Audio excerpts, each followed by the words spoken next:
Oh man, what a day. Stinking cold outside and our heater doesn't work.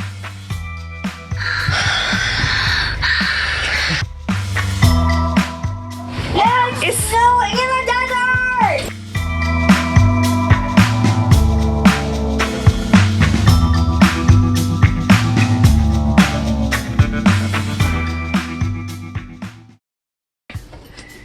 Well, we're coming to you today on a Saturday.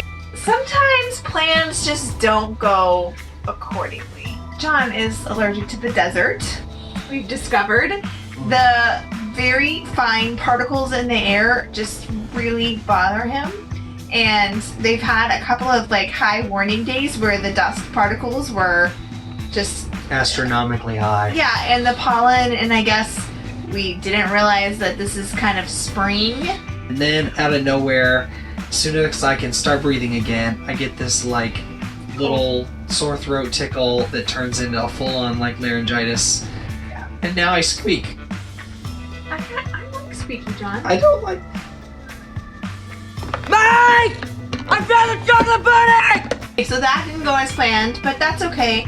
But we were gonna release on Friday this week, and as it turns out we had some trouble with the RV, with Wendy a little bit, and with the truck. Our heater's been broken. Yeah, that has been broken for about 2 weeks. The soonest they could get us in was 2 weeks, and then like we told them we were pretty certain what was wrong with it. Obviously they have to diagnose it themselves, fine, whatever. But then we get there and they don't have the part.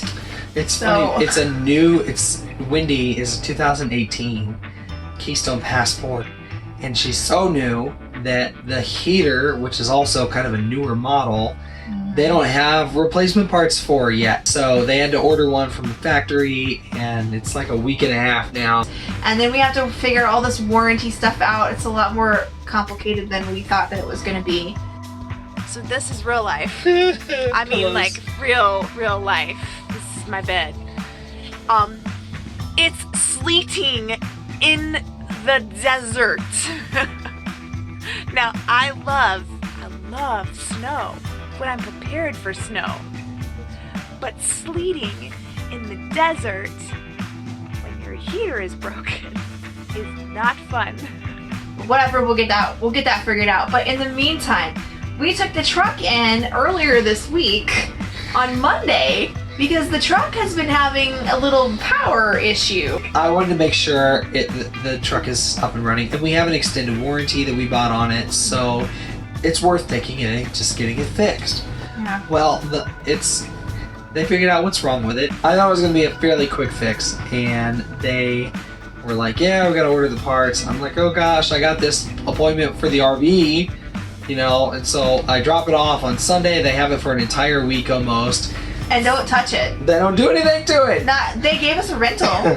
So I have to call them, and I'm like, hey, I'm in this pickle because I need to take my travel trailer in to have, you know, its service. And you guys have still got the truck. And the guy's like, well, just come in and we'll get the truck to you, and you can have it back for the day. Like, he's giving me permission.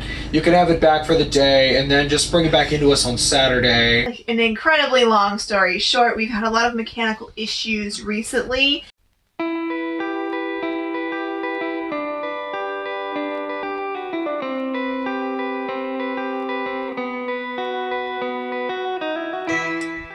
Today we wanted to talk about what it's been like for us in the desert, because we had no idea what desert living was going to be like. And I think a huge misconception was that we would have nowhere to stay. So when we came here, we booked 10 days. That was all we could get booked. Well, maybe it was 12.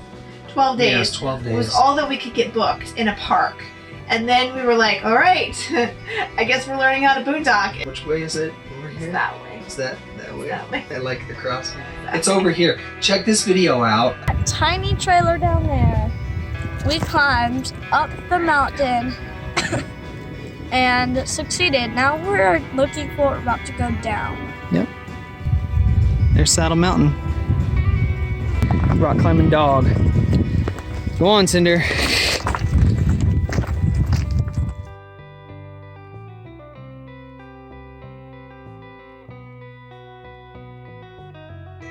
one of the things that was really surprising, I think, to me is that we actually can still live pretty comfortably like we're used to in the desert without hookups. Yeah, absolutely. Yeah. Just a normal day on the way to church. What? Dumping the wagon.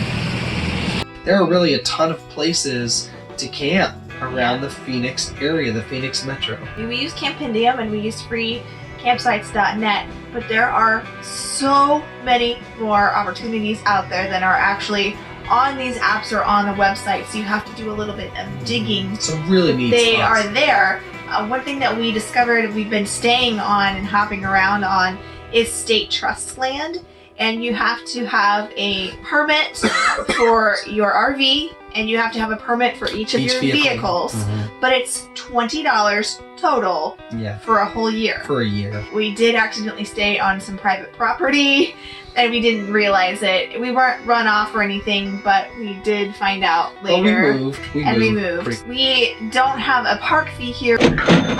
We do have fuel expenses because we don't have any fancy batteries, which are on our wish list. And we don't have solar, which is also on our wish list. Yeah. They both cost a pretty penny. Yeah. So right now we are paying for our stays in fuel, and Which is still significantly cheaper than it would be at a Yes. park. I mean, let's be honest. Center's riding up with me. This is part of desert life. Actually, this is just part of dry camping life. This is part because we lost power of our gas and we have no gas. Yeah, we have no gas. We have no propane And because the power went out when we were cooking bacon. So we decided to take Smoosh with us. so she doesn't eat the bacon. Yeah.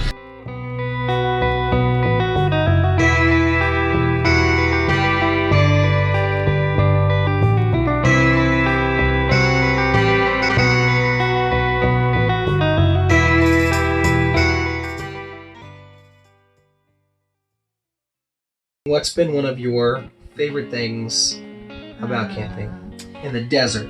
my favorite thing about the desert are the sunsets. They are stunning.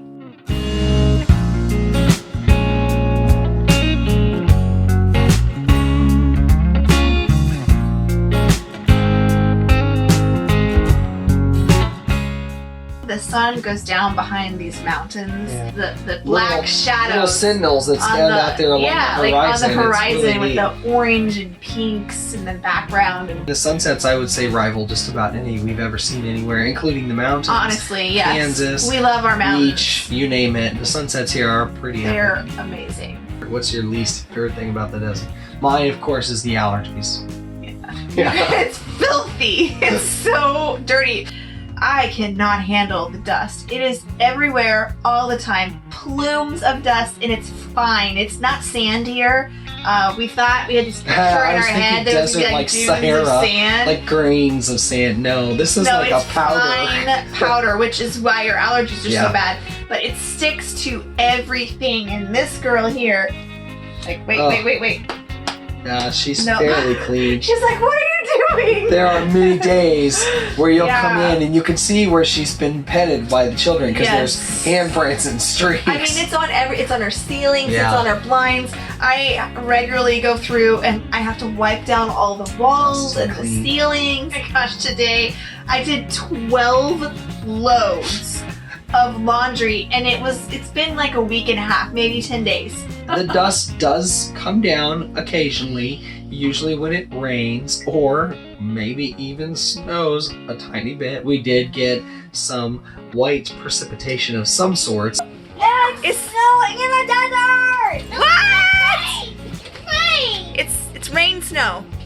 Yeah, the desert is, especially the BLM land, is a really great Oh, place if you're sure. planning like meetups with other family. We got to stay at Saddle Mountain with a group of other families up in from Tonopah. from full-time families, and we did a few activities. Kids! We're meeting up with some of our friends that we met, and we're checking out a wolf sanctuary today.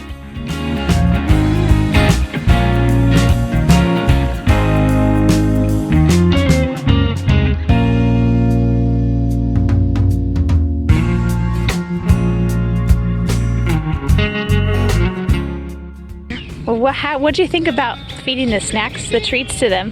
It was so cool. We went to a Christmas parade with them, and it was just really fun for the kids to play. Every day, like all of the kids congregated in the middle of like this circle of wagons, if you will. In fact, Chloe left her shoes. They were apparently buried in the sand pit. One of the families currently has the shoes. There's some traveling and shoes. And they're traveling out there, around. And we keep contacting each other, and we're like, hey, we're going to be at so-and-so. You want to meet up with us? Phoenix is a really good place to connect with other RVers. Okay, you see this? This is the glorious rice pack that my sister made for us, I don't know, a couple years ago. Each one of us have one, and we've been using them every single night because it's stinking cold outside and our heater doesn't work. And now John's doing dishes. This is boondocking life right here, you guys. No, you know what this is? This is Cousin Eddie right here. Cousin Eddie! I totally It's do it. Totally Cousin Eddie.